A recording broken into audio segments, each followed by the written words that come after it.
Clark the shark dares to share.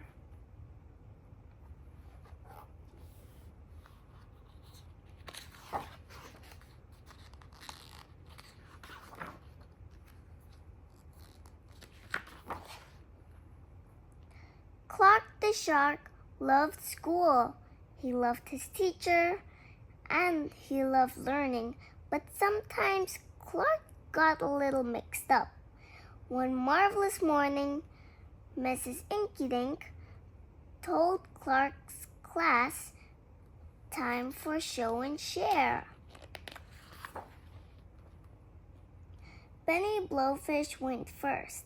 He played a song so sweet and sassy that Clark couldn't help but dance his funky shark dance, with a hip and a hop and a skiddy wig and a skiddy wildy whoop.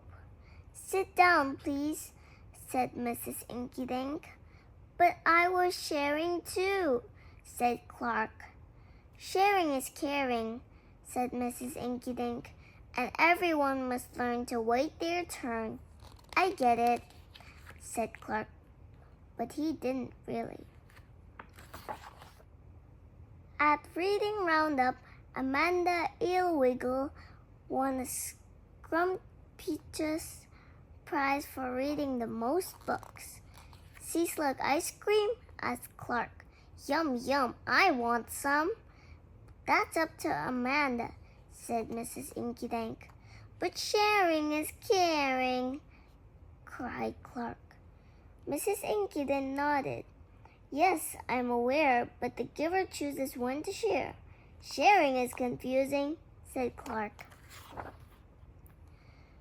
In reef hockey, Clark chose to share his spectacular skills. "Hockey is awesome," he roared.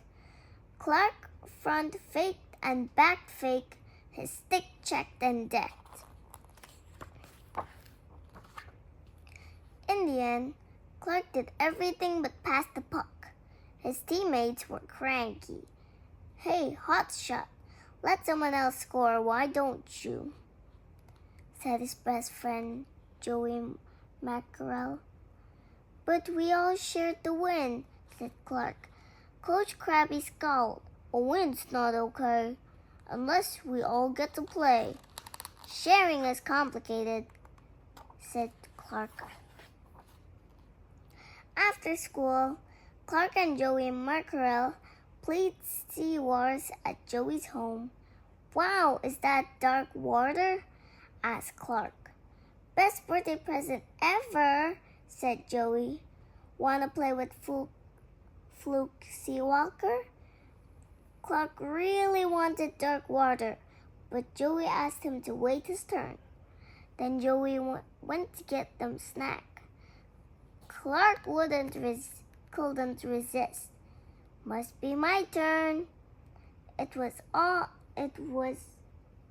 after all the coolest toy ever. "Sea Wars rocks!" cried Clark. "Pow, bam, crunch, oops." "Clark," cried Joey, "you broke it." "Sorry," said Clark. "I was sharing." Joey shook his head. "That's not sharing," he said. "That's taking and breaking."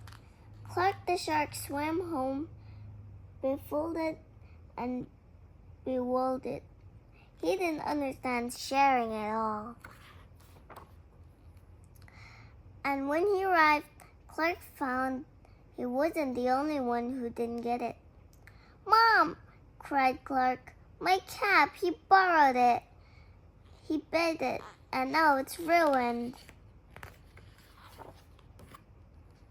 "Teething or no teething," Clark's mother said, "that's no way to treat a cap," she told his brother to ask before borrowing.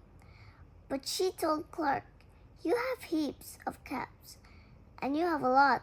Why not share a lot?" But Clark didn't want to hear it. He swam to his room, soaked up like a storm. Sharing is caring, Clark grumbled. It's not taking breaking. But this only reminded him of what he'd done at Joey's house. Clark's head hurt, as if a big shark he thought was trying to break free. So sharing is waiting your turn, letting everyone play, and the giver chooses when, not taking and breaking, and giving what you've got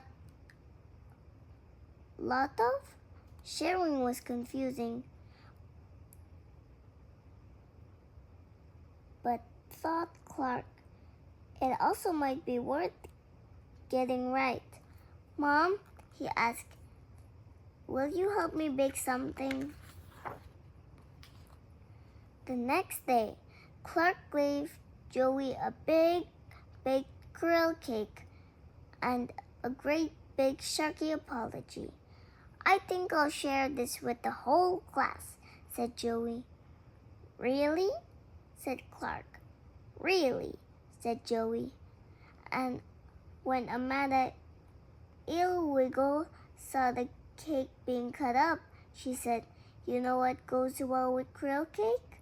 No, what? Said Clark. Sea slug ice cream. And just like that, she scooped her treat into everyone's plate. Clark the shark looked around at all his classmates, enjoying the cake and ice cream. And he got a warm, wiggly feeling way down deep inside. What is it, Clark? Asked Mrs. Inky Dink. With a ginormous grin, Clark broke into the funkiest, sharkiest funky dance ever. And this time, all his classmates joined him with a hip and a hop and a skiddly willy wop. Sharing is sweet, cried Clark the shark.